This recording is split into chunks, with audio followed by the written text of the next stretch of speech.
Hierarchy of shapes.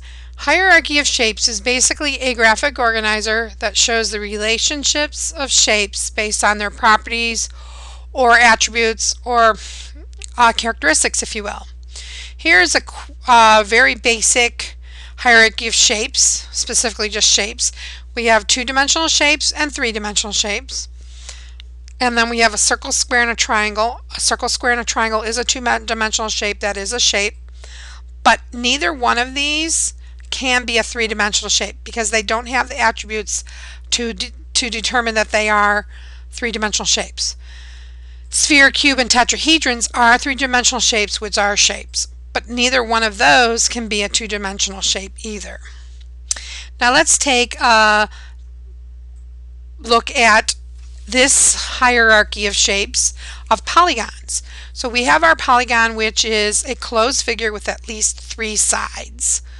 Then under polygons we have quadrilaterals, and there are several types of quadrilaterals: the kite, parallelogram, trapezoid, rectangle, rhombus, and square. Each figure in this map has properties common with the figure above it. If a figure belongs to a category, it has all the properties or attributes of figures in that category. So let's take a look at what I'm talking about a little more closely.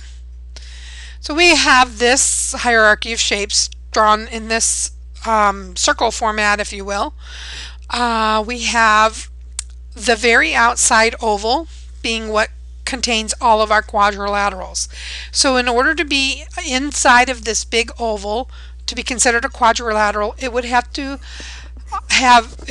meet these four attributes: four sides, four angles, and all angles of a quadrilateral add up to 360 degrees.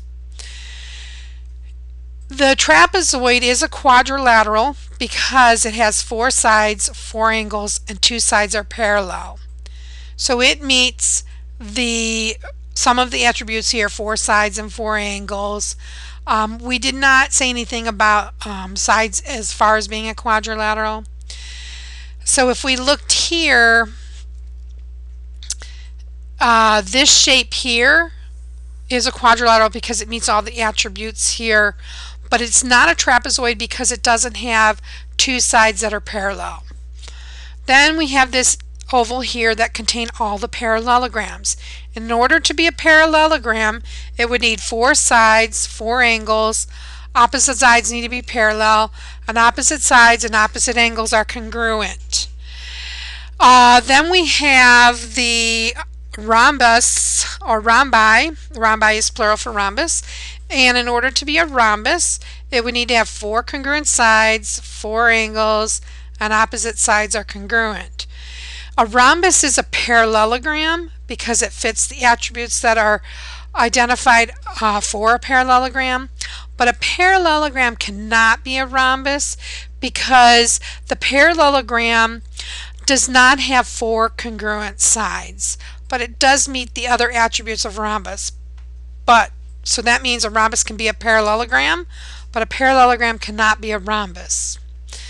Then we have our rectangles, and rectangles have the attributes of four sides, opposite sides are congruent, four congruent angles, and all angles are 90 degrees.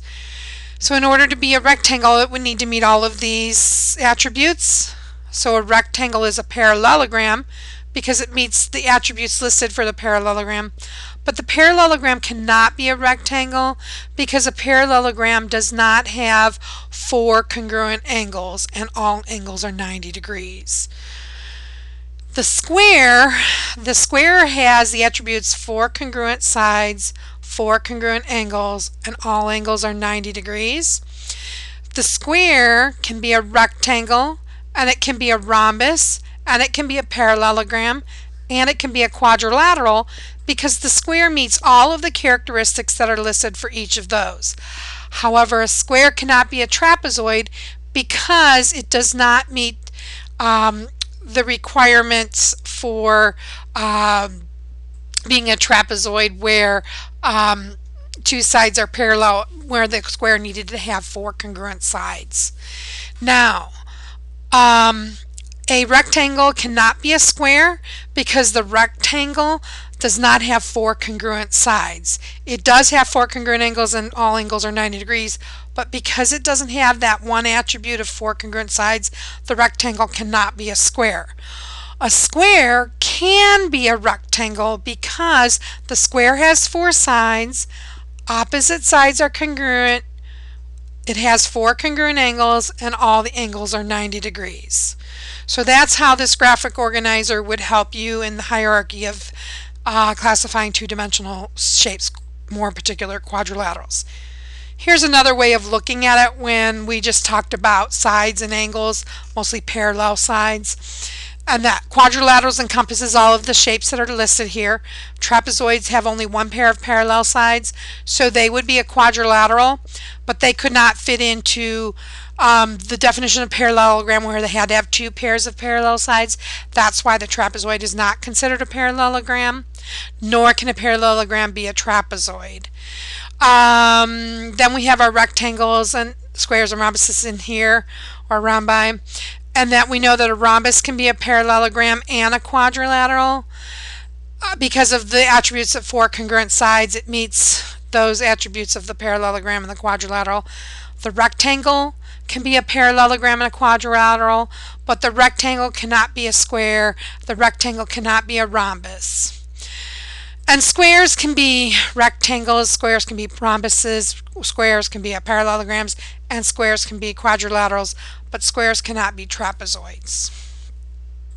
Finally, we have a little mini hierarchy of triangles. We have triangles, the equilateral triangle having three congruent sides. Isosceles has at least two congruent sides, so that's how it fits under the equilateral triangle grouping here. And then the scalene triangle has no sides that are equal, so that's why it is a type of triangle, but it cannot fall under the category of equilateral or isosceles. And that's how we determine a hierarchy of shapes.